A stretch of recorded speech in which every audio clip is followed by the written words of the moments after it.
Bonjour Xavier Moran. Bonjour Irène. Bonjour Hervé Carrez. Bonjour Irina. Alors Xavier, vous animez Stratpol, une chaîne qui fournit des analyses politico-stratégiques et économiques. Vous vivez en Russie.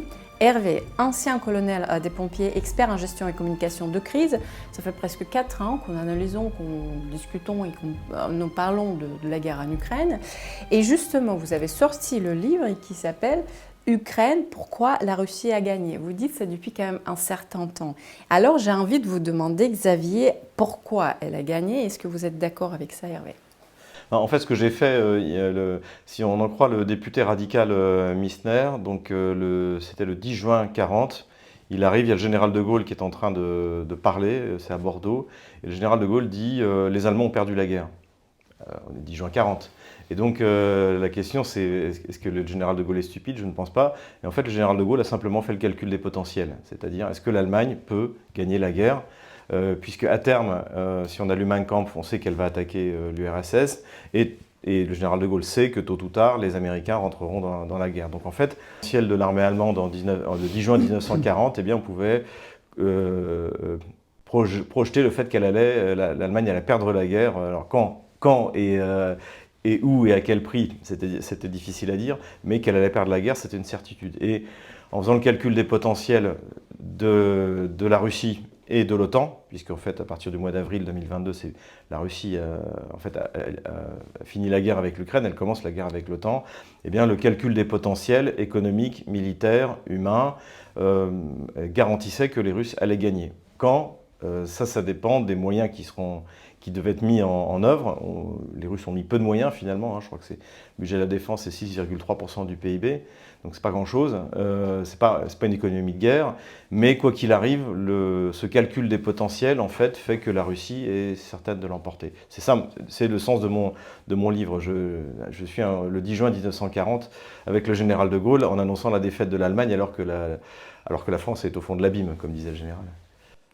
Bon, je voudrais rectifier un petit peu mon CV, c'est que je suis aussi breveté de l'école de guerre et ancien sous-officier et officier d'infanterie, sinon les auditeurs ne vont pas comprendre pourquoi j'interviens dans ce cadre-là. Alors, au départ de cette guerre, il se trouve que j'ai accompagné un petit pays d'Amérique du Sud pour exfiltrer ses étudiants. Ça a duré à peu près 2 mois. À distance, on a mis en place une structure de gestion de crise pour pouvoir les guider.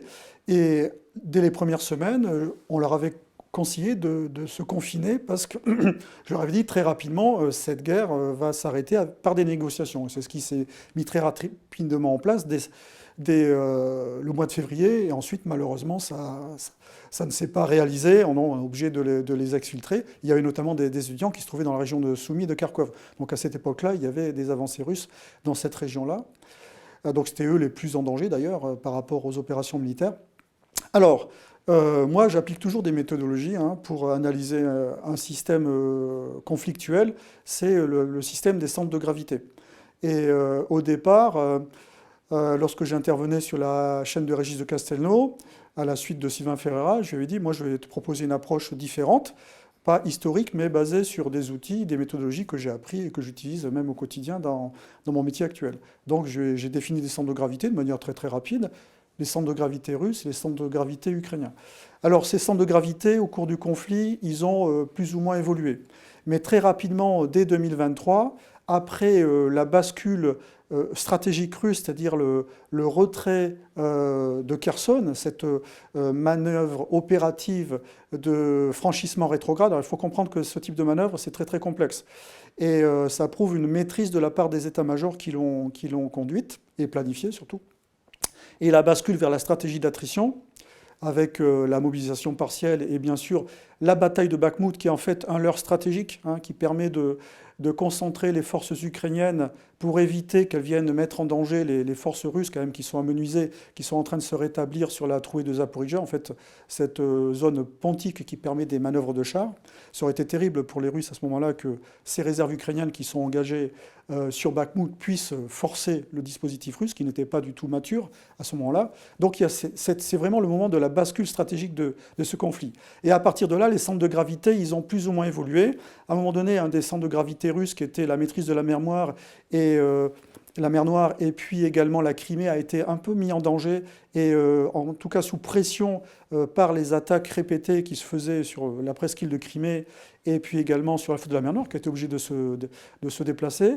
Mais globalement, il y a un centre de gravité ukrainien qui a été très très rapidement mis en danger par la stratégie d'attrition des Russes, c'est les ressources humaines mobilisées et mobilisables. Et on voit très bien que dès 2023, c'était un sujet crucial pour l'armée ukrainienne. Et ce sujet, en fait, ne fait que devenir de plus en plus critique au fil des opérations. Alors, on ne peut jamais, on va dire, imaginer la fin d'un conflit. Hein. En tous les cas, il est clair que sur le plan de l'analyse des centres de gravité, actuellement, les centres de gravité russes sont très très peu attaqués, globalement. Même si on parle globalement des attaques sur les dépôts d'hydrocarbures. Alors, moi, il se trouve que comme j'ai eu plusieurs métiers dans ma carrière professionnelle, j'étais également spécialiste des interventions sur les dépôts d'hydrocarbures et sur les raffineries.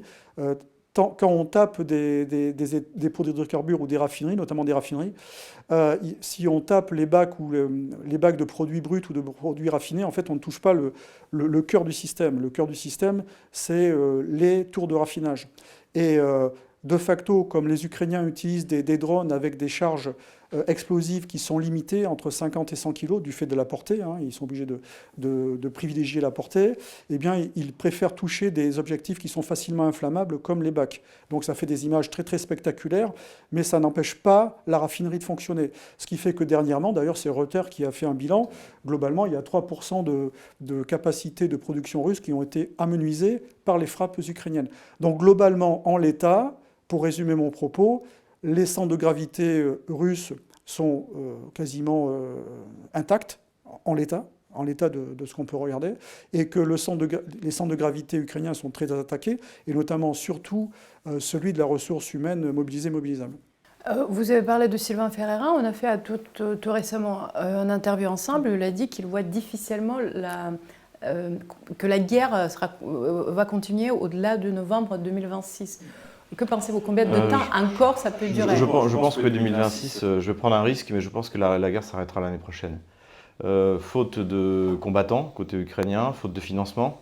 Pour moi, il y a un moment extrêmement important. Dans un mois, donc il y aura les 18 et 19 décembre, c'est le moment où on va voir si les Européens sont capables de voler les avoirs russes et de pouvoir financer l'Ukraine pendant encore 2 ans avec ce système qu'ils ont fait, c'est-à-dire de faire un prêt adossé sur ces avoirs. La Belgique est contre. Elle demande des garanties de l'Union européenne, c'est-à-dire que tous les pays doivent être d'accord. Or, les Belges sont contre. Ouvertement, les Hongrois, les Slovaques et maintenant les Tchèques sont contre. Et en fait, la France aussi n'a pas envie parce qu'on a toujours envie de pouvoir vendre nos obligations d'État. Donc, s'il n'y a pas de financement, ça veut dire qu'il n'y a plus de soldats, il n'y a pas de financement, il n'y a quasiment plus de matériel. Donc la guerre va s'arrêter. Après, la question, c'est comment est-ce que ça va s'arrêter? Est-ce qu'on va à un accord? Est-ce que les Russes vont... Il ne faut pas oublier que les objectifs russes, il y a des objectifs territoriaux qui sont annoncés, mais il y a également la dénazification, c'est-à-dire en fait la fin des persécutions religieuses et linguistiques contre ce qui n'est même pas une minorité, la majorité russe en fait, la réalité, et la démilitarisation, c'est-à-dire une armée d'armistice sur le modèle de ce que les Allemands ont eu en 1919 et nous en 1940. Et donc ça, évidemment, ce sera une défaite complète pour l'OTAN. Donc la question, je pense que la guerre va s'arrêter, les combats vont s'arrêter en 2026. Après, la manière dont ça va se faire, est-ce qu'il y aura un traité de paix? Est-ce que ça, c'est difficile à dire, mais je vois pas comment aujourd'hui l'armée otano-kievienne pourrait continuer à combattre la Russie, d'autant plus que quand on regarde la ligne de front, moi je fais une carte des opérations une fois par semaine, donc je la tourne le jeudi après-midi, je la publie le vendredi après montage en même temps que mon bulletin à midi, elle est déjà plus à jour. Parce que les Russes ont avancé, c'est-à-dire qu'on est à un moment où les Russes prennent 1, 2, 3 localités par jour, et on est à un moment d'accélération, ce que vous disiez, ce que tu disais est vrai, c'est-à-dire que les Russes, en fait, aujourd'hui, ce à quoi on assiste, c'est les résultats de la guerre d'usure que les Russes ont mis en place à partir de l'été 2022. Là, on arrive à un moment où, comme le dit Sylvain Ferreira, ils ont modelé la ligne de front à leur avantage. Et donc on va voir petit à petit des effondrements locaux, comme on voit en ce moment à Pakrovsk, également dans la région de Zaporozhye aujourd'hui, mais pas seulement en fait, ça s'écroule de partout, à Volchansk, à Kupiansk, partout. Finalement cette usure que les Russes ont organisée depuis 3 ans est en train de donner des résultats.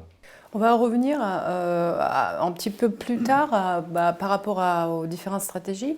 J'aimerais bien revenir au sujet clé, c'est le sujet de l'information. Parce que pour analyser cette guerre depuis 3 ans, il faut s'informer. Combien de chaînes Telegram ont apparu depuis 2022 ? Il y a même des vidéos filmées en direct. On a parlé il y a 10 jours, Hervé, avec vous, on a échangé par rapport aux différentes vidéos et moi j'ai dit, mais je ne sais pas d'où la source. Pour moi, ça peut être l'intelligence artificielle, ça peut être les sources russes ou ça peut être les sources ukrainiennes. Comment s'informer? Pourtant, nous sommes les premiers à dire qu'il faut aller sur les chaînes alternatives. Mais les chaînes alternatives également prennent leurs informations quelque part. Comment ça se passe réellement? Le problème, c'est qu'en fait, derrière toute information, déjà, il faut savoir comprendre quelle est la source, est-ce qu'elle est validée ou pas, et puis il y aura toujours un biais. Parce que quelle que soit notre capacité d'analyse, on a des opinions et puis des biais de confirmation. Donc il faut bien sûr croiser les informations et ensuite chercher la méta-information derrière l'information. Alors j'en reviens à une remarque que j'avais faite à Régis de Castelnau il y a plus de 2 ans. C'était au moment où les soldats ukrainiens, alors ils étaient plutôt dans une phase offensive à ce moment-là, ils récupéraient les corps des soldats russes et ils cherchaient à les échanger contre des prisonniers russes, puisqu'ils étaient dans la phase offensive. On était à peu près au moment de la fin de l'offensive de Kharkov, des forces armées ukrainiennes.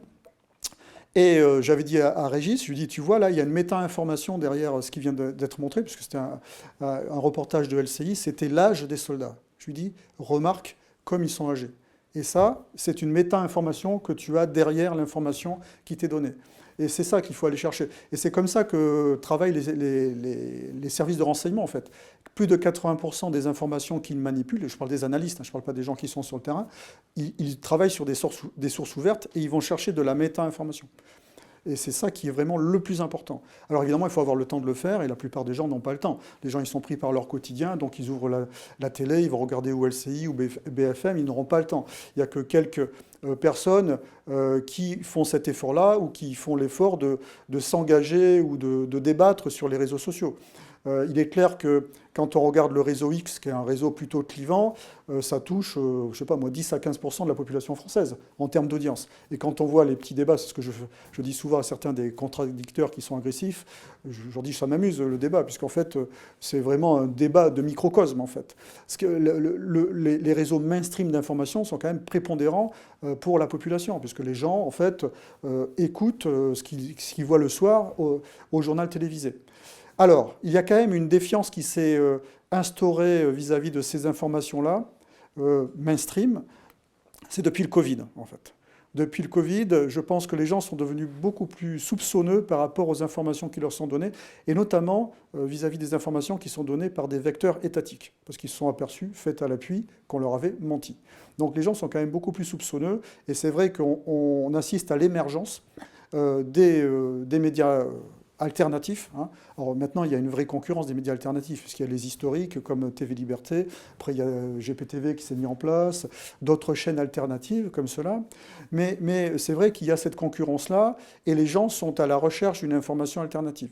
L'avantage de l'information alternative, c'est que d'abord c'est enregistré, donc et puis on sait ce qu'on regarde.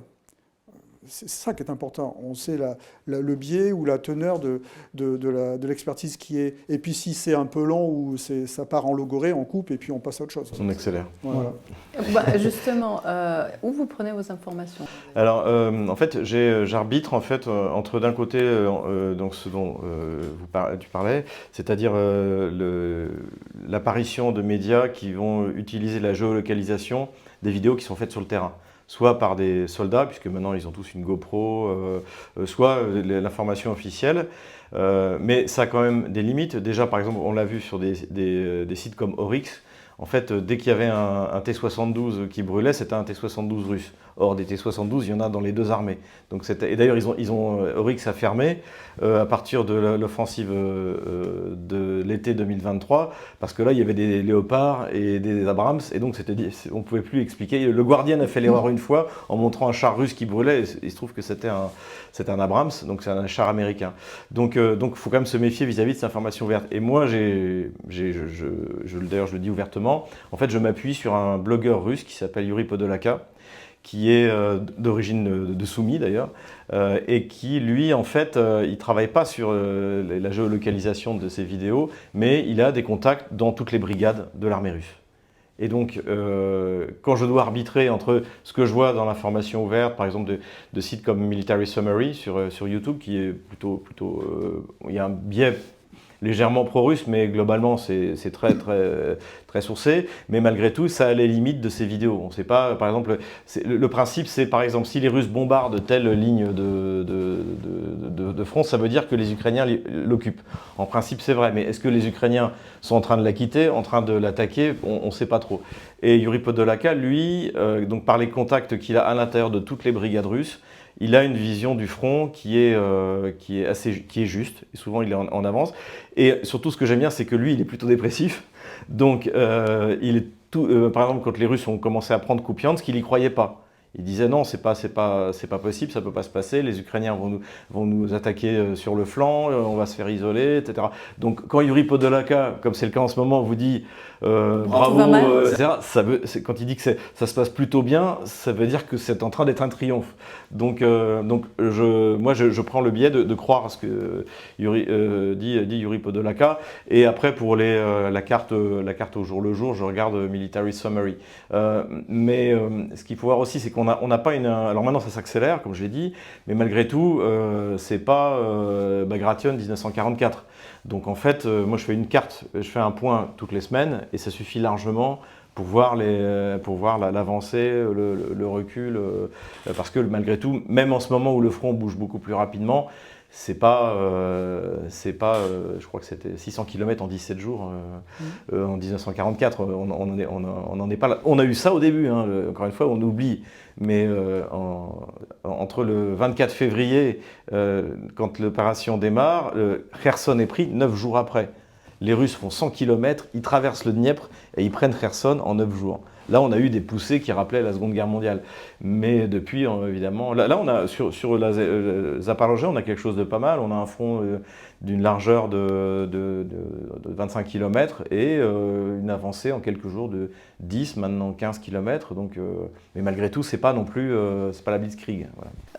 On nous dit souvent que la Russie provoque systématiquement les pays de l'OTAN, notamment survole l'espace aérien des pays de l'OTAN, certains pays de l'OTAN, ou l'histoire de drones, etc. Quel est l'intérêt de la Russie de provoquer? Bon, d'abord, on est passé dans un système de confrontation quand même, qui se rapproche de ce qui a été vécu pendant la guerre froide. C'est un petit peu et on est même allé au-delà d'une certaine manière, puisque pendant la guerre froide, il y avait encore du gaz russe qui arrivait dans les pays d'Europe de l'Ouest. Donc on est allé au-delà, même sur le plan des communications entre la Russie, ou les voyages entre la Russie et puis les pays de l'Europe.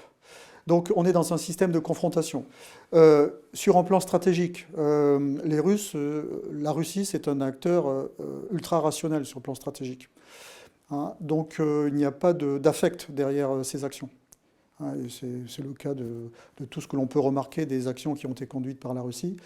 Ça veut dire qu'ils ont intérêt, au contraire, de sanctuariser le conflit ukrainien et de prouver en fait aux Européens, parce qu'on parle de l'OTAN, mais on voit très bien que les Américains sont sur un portage différent en ce moment. On parle des Européens, notamment la fameuse coalition des volontaires, qui ne tiendrait pas sans l'OTAN, puisque tous les systèmes de commandement européens de l'OTAN reposent sur des systèmes de commandement américains, une organisation américaine et également des officiers américains. Eh bien, ils n'ont aucun intérêt à montrer une agressivité, puisque leur but, c'est au contraire de prouver, comme je l'ai dit, aux Européens que ce conflit-là ne les concerne pas. Par contre, les Européens poursuivent une stratégie, alors qui n'a rien à voir avec leurs intérêts, mais en tout cas, c'est la stratégie qu'ils poursuivent, c'est de figer le front en Ukraine et d'arriver à une situation de cessation du conflit sur le modèle coréen, avec une ligne de démarcation et une non-reconnaissance des conquêtes réalisées par la Russie. Sauf que la Russie ne sera jamais d'accord. Oui, mais ça, c'est l'objectif des Européens. Et tout le sens de l'objectif des Européens qui ont épousé, en fait, les objectifs stratégiques de l'Ukraine. En fait, il faut bien comprendre qu'ils ont épousé les objectifs stratégiques de l'Ukraine, alors que s'il y avait une vraie réflexion par rapport à leurs objectifs stratégiques, ils auraient dû rapidement chercher à négocier très, très rapidement et faire cesser ce conflit qui nuisait à leurs intérêts et qui continue à nuire à leurs intérêts, d'ailleurs. Je parle des intérêts. Hein. Donc la Russie n'a aucun intérêt. Alors toutes les vagues de campagnes je dirais de manipulation, hein, derrière les drones, on s'aperçoit que très rapidement, ou d'autres types elles échouent parce que derrière, il y a des enquêtes qui ont du mal à déboucher. Parce que de facto, on a du mal à identifier les acteurs de cette mise en scène médiatique d'une possible confrontation avec la Russie. Alors paradoxalement, ça ne veut pas dire que la Russie, comme on est en système de confrontation, est inoffensive. Parce que moi je m'intéresse assez aux différents incendies qui existent dans des usines, qui ont eu lieu dans des usines du complexe militaro-industriel en Europe, alors pas en France, mais en Allemagne, en Grande-Bretagne ou même en Bulgarie. On peut très honnêtement s'interroger sur l'origine de ces incendies, puisque c'est typiquement des opérations, à mon avis, de type clandestin. Hein. Donc on voit très bien d'ailleurs, dernièrement il y a des lignes ferroviaires d'ailleurs qui alimentaient l'Ukraine en Pologne qui ont été sabotées. Donc il y a des actions clandestines qui sont conduites par la Russie, mais ces actions clandestines ne sont pas grotesques et ridicules, du type des têtes de cochon devant les mosquées, du type des patchs avec l'étoile de David dans les rues de Paris. Les punaises de lit. Les punaises de lit. On est sur des actions clandestines. Alors pourquoi elles ne sont pas montées en exergue dans les médias occidentaux? Parce qu'elles sont gênantes. Parce que d'une certaine manière, elles montrent la fragilité du complexe militaro-industriel européen. Alors déjà qui a du mal à remplir ses objectifs par rapport aux annonces qu'ils ont fait aux Ukrainiens, notamment en production de munitions, cette fragilité face à des actions clandestines qui sont en fait non maîtrisées. En fait, ce qu'il faut voir, c'est que en soi, il n'y a aucune raison que l'OTAN, et la France en particulier, ait pris fait et cause pour l'Ukraine. L'Ukraine n'était ni membre de l'Union européenne, ni membre de l'OTAN. Pourtant, on a fait de la guerre russo-ukrainienne un catalyseur majeur de l'action de l'OTAN et de l'Union européenne. Donc la question maintenant, c'est comment en sortir. Et aujourd'hui, moi, je ne croyais pas que l'OTAN interviendrait en avril 2022. Je me suis trompé là-dessus parce que je pensais qu'on avait en face de nous des acteurs rationnels. Et je me disais, mais l'Ukraine va perdre. L'Ukraine a perdu en avril 2022. Si l'OTAN intervient, la défaite ukrainienne prendra plus de temps, mais elle deviendra la défaite de l'OTAN. Donc, ils ne vont pas faire ça. Et en fait, ils l'ont fait. Donc, il y a sans doute à la fois le fait qu'on a affaire à des acteurs irrationnels, des acteurs mal informés sur l'économie russe. Tout le monde se moque maintenant de Bruno Le Maire, mais en fait, tout le monde le croyait. Notamment l'architecte des sanctions qui était le conseiller adjoint de Joe Biden en sécurité nationale, donc c'était adjoint de Jack Sullivan, qui s'appelait Sinjit Singh, qui est d'origine indienne. Il croyait, avec ses modèles mathématiques, qu'il avait appliqués également au Covid d'ailleurs, il croyait qu'il a vendu les sanctions contre la Russie. En gros, l'Ukraine devait tenir entre 3 et 6 mois et l'économie russe allait s'effondrer. Quand Bruno Le Maire le dit, il en est persuadé parce que ses conseillers lui ont dit, parce que et ils y croyaient. Donc en fait, ils sont rentrés dans une guerre qu'ils pensaient gagner. Je ne pense pas militairement, je ne pense pas qu'ils étaient assez stupides pour croire que l'armée russe pouvait perdre face à l'armée ukrainienne, mais ils pensaient vraiment qu'économiquement, l'économie russe s'effondrerait. Donc aujourd'hui, la question, c'est comment s'en sortir, et je suis tout à fait d'accord, c'est-à-dire que eux, leur modèle, ce dont ils rêvent, et on en entend parler dans la presse américaine démocrate dès le début de l'année 2023, avant même l'offensive d'été qui échoue, en se disant, après tout, il faudrait qu'on ait un scénario coréen. L'avantage, c'est que c'est toujours la guerre, donc on peut maintenir les sanctions, on maintient et on se met d'accord sur une ligne. Et donc le but, c'est de maintenir l'état de guerre. Or, les Russes, comme vous l'avez dit, ça ne les intéresse pas. C'est-à-dire que les Russes, là, de ce qu'on a vu de Vladimir Poutine au moment où il est rentré en négociation avec Trump, il a dit OK pour un cessez-le-feu mais dans ce cas, l'armée ukrainienne doit évacuer les territoires qui sont désormais de nouveau des territoires russes. Donc, c'est-à-dire un retrait qui serait notamment sur la rive droite du Dniepr. Et à partir de là, oui, ok, on fait un cessez-le-feu et on commence à négocier. Mais ça ne veut pas dire que la guerre est terminée. Il ne faut pas confondre cessez-le-feu et traité de paix. Et les Russes, la dénazification, et à chaque fois c'est rappelé, notamment par Sergueï Lavrov il n'y a pas très longtemps, et Vladimir Poutine, c'est la dénazification, c'est-à-dire la fin des persécutions religieuses et linguistiques en Ukraine, et la démilitarisation, c'est-à-dire que l'Ukraine aura une armée de 100 000 hommes, avec très peu de blindés, 3-4 avions pour faire la police du ciel, et c'est tout. Et ça, évidemment, ça veut dire que l'Ukraine perd le rôle qui lui avait été attribué par les néoconservateurs américains, c'est-à-dire d'être une espèce d'anti-Russie qui pourra être braquée en permanence vis-à-vis de la Russie. Donc là, on est à un moment clé. Et le problème, c'est que le scénario coréen, c'est très clair que c'est celui que veut l'OTAN, enfin les néoconservateurs, je ne sais plus qui commande exactement, ou l'État profond-américain, on peut appeler ça comme on veut, mais le problème, c'est qu'il faut être deux pour faire ça. Encore une fois, la fin de la guerre de Corée, c'est parce que des deux côtés, les deux sponsors des deux côtés sont épuisés. D'un côté, les Chinois et les Soviétiques, de l'autre côté, les Américains. On se dit, on arrête. Mais là, le problème, c'est que les Russes, ils n'ont aucune raison d'arrêter. Ça se passe bien, ils dépensent relativement peu de moyens pour ça, ils ne sont pas pressés. Et alors qu'en face, on voit un écroulement progressif, et puis là, en plus, on pourra peut-être en reparler, mais les scandales, notamment de corruption à l'intérieur du régime kievien, qui font qu'en fait, tout est en train de se disloquer. Donc la question, en fait, ce qu'on peut même se poser en se projetant, c'est imaginons par exemple que l'État central ukrainien s'écroule sous le poids des défaites militaires, de la corruption, etc., etc. Mais est-ce que pour autant, les Européens seront prêts à faire la paix ? Si l'armée russe arrivait à Kiev, il peut très bien y avoir un gouvernement fantoche à Londres. La question, elle est là, en fait. Je pense que les combats s'arrêteront en 2026, mais est-ce qu'on aboutira à un traité de paix, à un nouveau partage du territoire? C'est la question que pose Mearsheimer, par exemple, le géopoliticien américain. C'est pareil. À quoi va ressembler la défaite de l'OTAN en Ukraine? Et ça, on peut faire des hypothèses, mais avoir une réponse radicale, c'est pas possible. Puisque vous parlez de l'affaire de corruption, en Ukraine, en effet, le proche de Volodymyr Zelensky, Timur Medvedev, a détourné apparemment 100 millions de dollars. Cette affaire, on en parle un peu quand même dans les médias mainstream, beaucoup dans les médias alternatifs. Cette affaire peut-elle fragiliser Zelensky et quand même le faire quitter ses fonctions? Sachant qu'aujourd'hui, là, nous on se voit juste avant, Volodymyr Zelensky doit avoir Emmanuel Macron, il est à Paris pour la 9e ou 10e fois. On sait qu'il va demander encore quelque chose et apparemment il a annoncé un grand contrat avec les Français, un contrat très important qu'il va annoncer aujourd'hui. Que pouvez-vous dire à ça? Je pense que c'est de la communication. On nous a annoncé que l'Ukraine allait acheter et fabriquer des Gripen suédois il y a quelques semaines. Maintenant, on apprend qu'ils vont peut-être acheter des Rafales. Déjà, la question, c'est qui va payer? D'où viennent ces Rafales? Je rappelle que même si les Mirage 2000 qui ont été livrés à l'Ukraine sont des avions assez anciens, le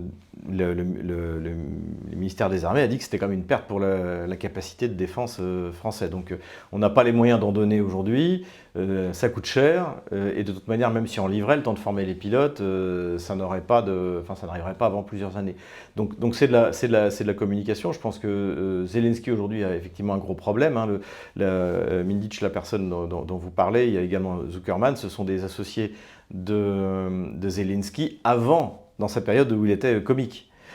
Et surtout, il a déjà eu un scandale équivalent en automne 2021 dans les Pandora Papers, où là aussi, c'est ses proches.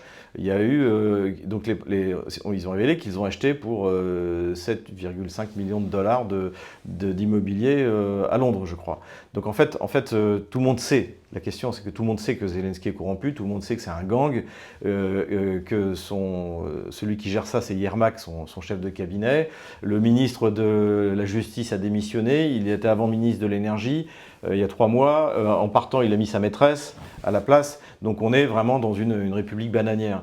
La question, mais tout le monde le sait ça, que l'argent est volé. Si vous voyez les paquets d'ailleurs de dollars qui ont été perquisitionnés, ils n'ont même pas été déballés. C'est vraisemblablement, c'est ce qu'a dit Samantha Powers, l'ancienne patronne de l'US7 qui s'était fait piéger par les comiques Lexus et Vovan, qui se faisaient passer pour quelqu'un d'autre.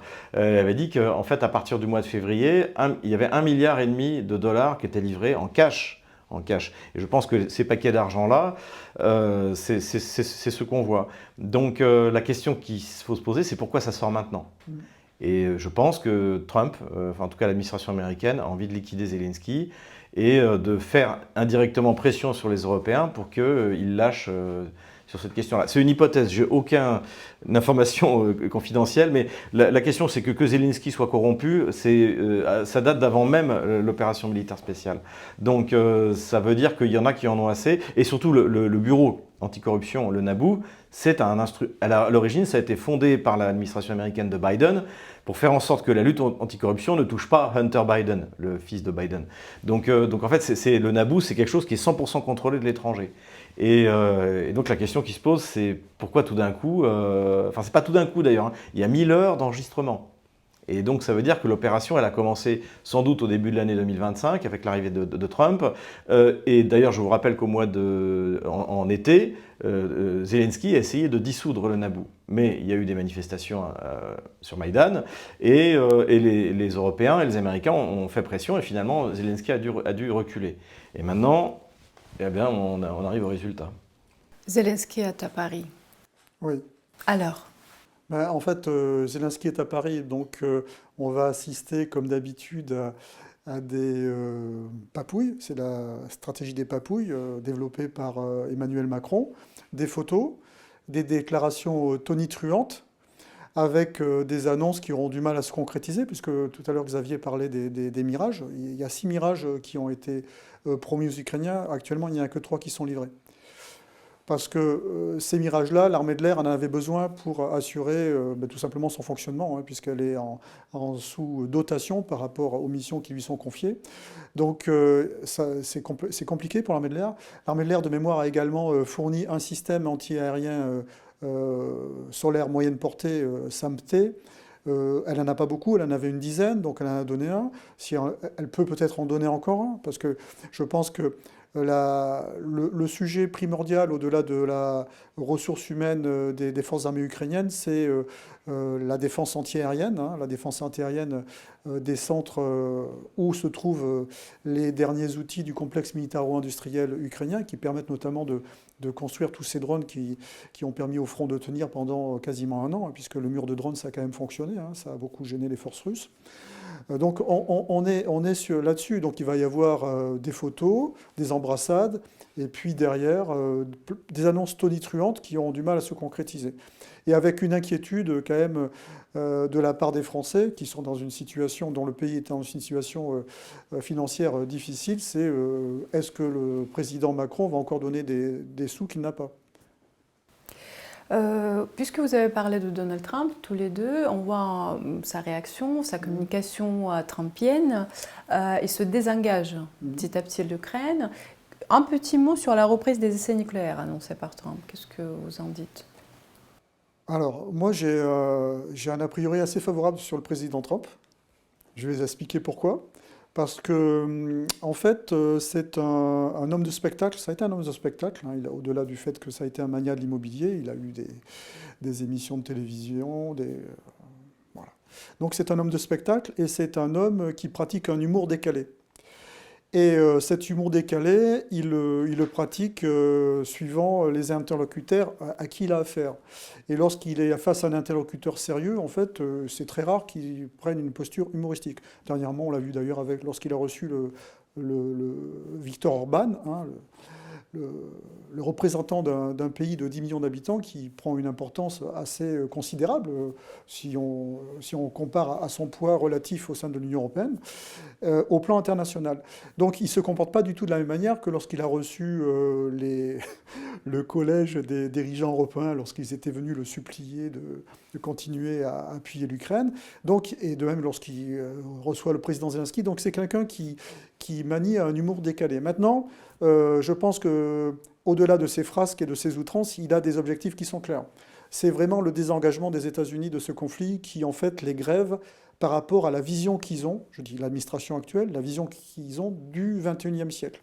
Et contrairement à ce que l'on dit, je ne pense pas qu'ils se projettent sur un affrontement avec la Chine, puisqu'ils savent très bien qu'il y a trop maintenant d'interdépendance entre l'économie américaine et l'économie chinoise.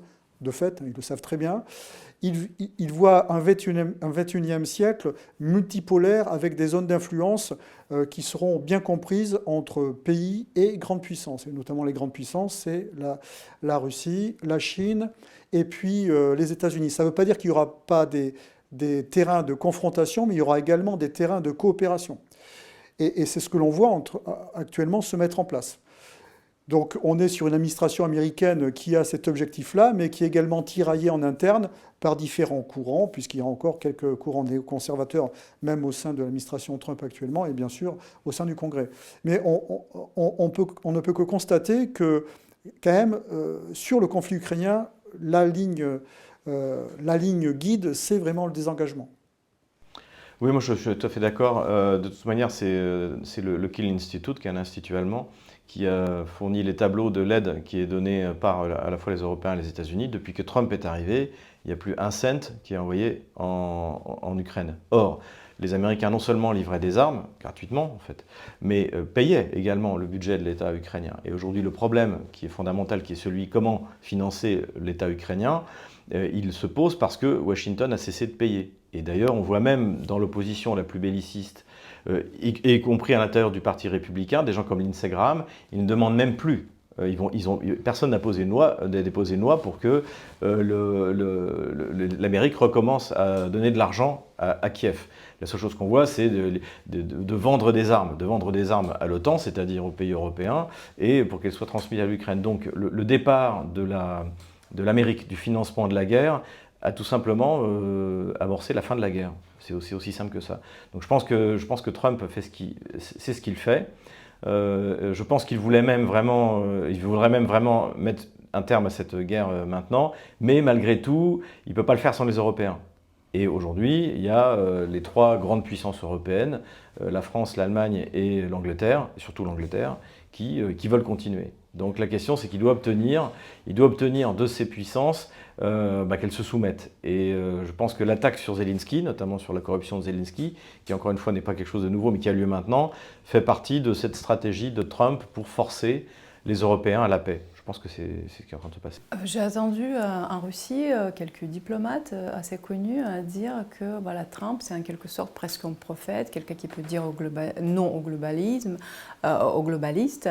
Mais in fine, l'Amérique reste un empire. Je ne pense pas qu'elle ait des amis, il a des intérêts. Notamment l'Amérique et la France, l'Amérique et la Russie, aujourd'hui, ne sont pas des grands amis. Il n'y a que les intérêts pour eux. Et tant mieux pour eux s'ils essaient, s'ils arrivent à les défendre.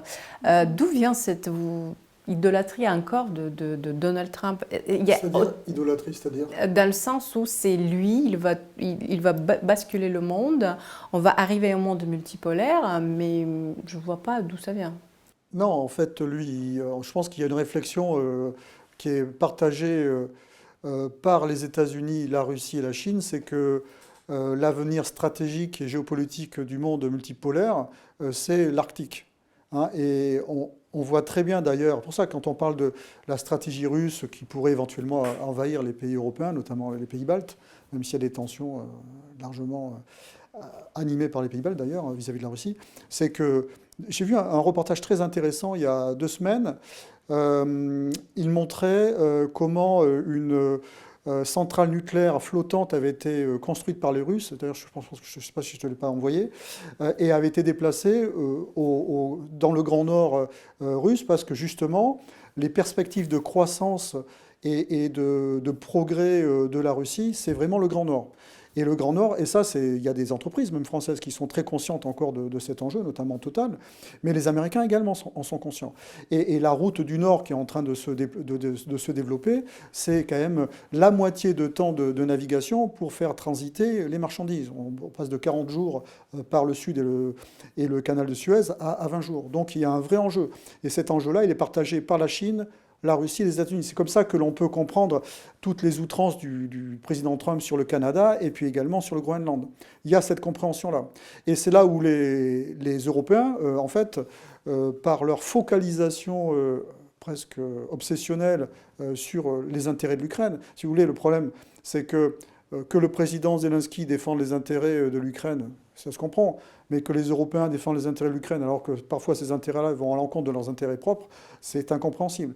Et ils sont en train de passer à côté de cet enjeu-là. Alors peut-être pas les Norvégiens, parce que les Norvégiens, je pense que ça les travaille également, mais c'est tout le sens. Et puis de ces affrontements qu'il y a sur le Groenland. Alors un petit peu avec les Européens, mais les Européens ont pris le sujet par le petit bout de la lorgnette. C'est que le sujet, c'est se projeter déjà dans ce monde multipolaire et post-guerre en Ukraine. Parce qu'il faut se projeter, parce que la guerre en Ukraine va se terminer. Alors, je ne sais pas de quelle manière, mais elle va se terminer. Mais les enjeux futurs vont se trouver justement dans l'Arctique et au Nord. Et il faut voir que dans l'histoire américaine, la phase isolationniste, elle a toujours été dans la durée plus longue. Même après la Première Guerre mondiale, on peut dire que c'est la première fois que les États-Unis vraiment s'investissent dans la politique européenne. Finalement, rien n'est validé, ni le traité de Versailles. Et dans les années 20 et 30, l'Amérique se replie. Après 1945, on est rentré dans une phase où là, effectivement, elle devient impérialiste, on peut dire. Mais finalement, Trump s'inscrit dans un courant politique qui est l'isolationnisme, qui fait partie de l'histoire américaine. C'est juste la fin, c'est effectivement la fin d'une époque. C'est la fin de Bretton Woods, c'est la fin finalement la vraie fin de la guerre froide. C'était pas décembre 1991, c'est maintenant. La guerre froide, là, en train de se terminer. Et il n'y aura pas de traité de paix, parce que le problème de la guerre froide, c'est que c'est pas vraiment une guerre. Mais effectivement, c'est exactement ce qui se passe, c'est-à-dire que Moscou et Washington ont recommencé à parler, à Anchorage, par téléphone, et évidemment qu'ils ne parlent pas que de l'Ukraine. Il y a d'autres sujets, notamment le nucléaire, il y a l'exploitation commune de l'Arctique, puisque pour traverser l'Arctique, en fait, pour l'instant, le seul chemin par lequel on peut passer, c'est le long des côtes russes. Et les Russes ne sont pas du tout hostiles à partager. D'ailleurs, au contraire, ils développent des infrastructures le long ferroviaires à l'intérieur des terres qui peuvent permettre le développement de cette route. Et les Américains pourront en profiter. Et donc oui, tout à fait. De toute manière, le problème, c'est que les Européens sont européano-centrés, alors que le monde a déjà bougé. Et on le voit très bien d'ailleurs du côté russe. C'est-à-dire qu'aujourd'hui, les Russes regardent vers l'Asie. Et finalement, toutes ces sanctions, en fait, ils regardent l'Europe s'agiter. Et pendant ce temps-là, quand vous avez même le directeur de Total, M. Pouyanné, donc Total qui a investi dans l'Arctique l'exploitation du gaz liquéfié, qui déclare dans Bloomberg que de toute manière, même si l'Europe refuse le gaz russe, ils iront le vendre à la Turquie et à l'Asie, c'est qu'ils n'en ont vraiment plus rien à faire. C'est typiquement un problème de vision stratégique. Il y a une vision stratégique en Chine, il y a une vision stratégique en Russie, il y a une vision stratégique aux États-Unis. Il y a même d'autres pays qui ont des visions stratégiques. On peut parler de la Turquie a une vision stratégique. Mais quid de la vision stratégique en Europe? Alors c'est compliqué, puisqu'on est face à un conglomérat de pays qui ont des intérêts divergents et des histoires différentes. Il n'y a pas de vision stratégique propre, et il n'y en aura jamais, très probablement, parce que quel lien entre l'Espagne, le Portugal et par exemple l'Allemagne ou la Pologne? Il y en a très peu. Par contre, il y a des pays au sein de l'Europe qui ont quand même des visions stratégiques, qui sont plus ou moins déclarées. Il est clair que l'Italie, en ce moment, depuis quelques années, a une vision stratégique. Les Allemands ont toujours une vision stratégique, puisque l'Europe, c'est un outil d'asservissement des pays voisins au bénéfice de l'Allemagne. Donc il y a ces pays-là qui ont une vision stratégique, et puis d'autres qui n'en ont plus. Typiquement, la France n'a plus de vision stratégique, puisque la France est en train de se focaliser sur une problématique d'affrontement Russie-Europe, en cherchant à avoir des alliances avec des pays comme les pays baltes. Il faut imaginer quand même la taille des pays baltes et ce qu'ils représentent, ou même la Pologne, alors que la France est le deuxième ou le premier espace maritime au monde, et que ses intérêts sont avant tout des intérêts, en fait, lorsqu'on réfléchit, plutôt maritimes que terrestres. Et donc on voit, c'est typique d'un pays qui n'a pas de vision stratégique par rapport à ses intérêts, à ce qu'il représente. Moi, ce qui m'a frappé, notamment dans le dernier rapport nullissime, faut le dire, de l'IFRI, c'est qu'effectivement, c'est une comparaison de la puissance russe et de la puissance européenne. Mais la puissance européenne, ça n'existe pas. Notamment, il parle des sociétés européennes qui sont plus solides que les sociétés russes. Mais c'est quoi la société européenne? C'est une société française qui est, qui a été transformée par les vagues successives de migrants, ou la Pologne, qui est ethniquement unifiée. Il n'y aura jamais de vision stratégique tant qu'on sera enfermé dans le carcan de l'Union européenne. La réalité, c'est ça. La France peut avoir une vision stratégique, l'Allemagne peut avoir une vision stratégique. Et c'est d'ailleurs moi, en tant que Français, ce qui me fait peur, c'est que je vois qu'il y a une véritable opposition politique en Allemagne qui veut renouer des relations avec la Russie, à gauche avec Sarah Wagenknecht et à droite avec l'Alternative für Deutschland et Alice Weidel. Et donc, si c'est eux qui arrivent au pouvoir, et il en est question que finalement Merz quitte le pouvoir et qu'on ait une coalition de CDU Alternative für Deutschland, ça veut dire que l'Allemagne va se tourner vers la Russie, ils seront les premiers arrivés, et pour nous ça va être un cauchemar. Et la France va se retrouver isolée, parce qu'en plus, dans le paysage politique français, je dirais parlementaire, il n'y a pas d'opposition sur la guerre en Ukraine. Ils veulent tous faire la guerre à la Russie. Et donc, en fait, c'est ça, pour moi, le véritable problème, c'est que tôt ou tard, on va se rendre compte que l'Union européenne ne peut pas avoir de vision stratégique, parce que entre un pays qui est au bord de la Baltique et un autre qui a une façade sur l'Atlantique, on n'a pas les mêmes objectifs. La France n'a aucun intérêt en mer Noire ou en Ukraine. Et ce qui me fait peur aujourd'hui, en tant que Français, c'est que je vois que l'Allemagne est en train de faire un virage et qu'on va peut-être assister à cette lourde tendance historique, c'est-à-dire que l'Allemagne et la Russie vont se mettre d'accord et nous, on va se retrouver la cinquième roue du carrosse sans aucune vision stratégique. Voilà. On arrive un peu au cœur et à la fin, à la conclusion de notre échange d'aujourd'hui.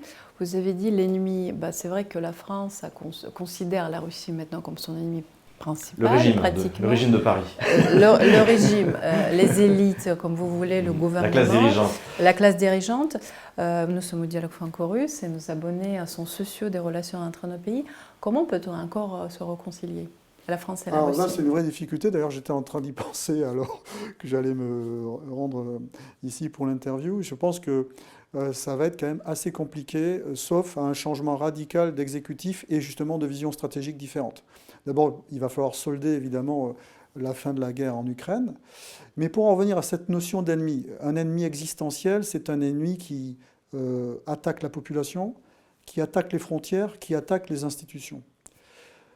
Ce n'est pas le cas de la Russie, même s'il y a une confrontation. Donc actuellement, l'ennemi existentiel pour la France qui attaque la population et puis les frontières, eh bien, ça serait les frontières, plutôt l'immigration incontrôlée. La population serait plutôt le narcotrafic et puis le terrorisme islamiste. On sort des commémorations du 13 novembre.